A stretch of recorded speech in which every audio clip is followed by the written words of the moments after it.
Ayan mga lods, nakita nyo grabing ulap dito ngayon. Uulan tapos titigil, uulan titigil. So napakaganda po ng view rito.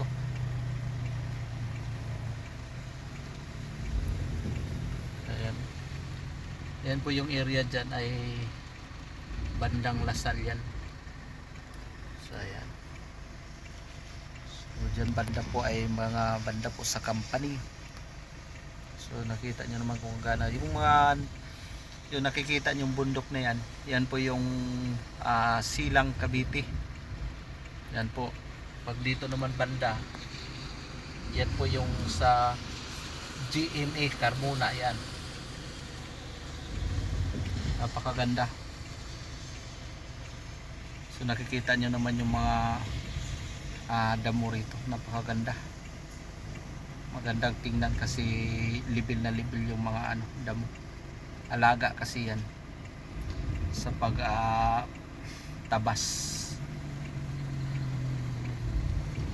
Kita nyo.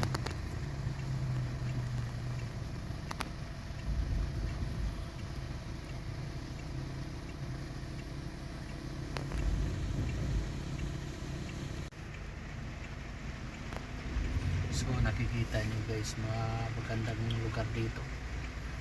So tahimik po pero nakikita nyo naman yung paligid, napakalawak, sobrang lawak. Yan po yung nakikita nyo, yan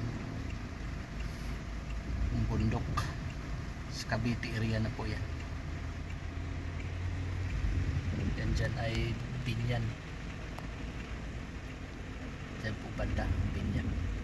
Nagmistulang lawa yung ginawa ditong butas. Kita nyo naman daming kangkong dyan. Kita nyo yan, Laguna Water. Ang laki ng tangke niyan mga lods. Yan sobrang laki.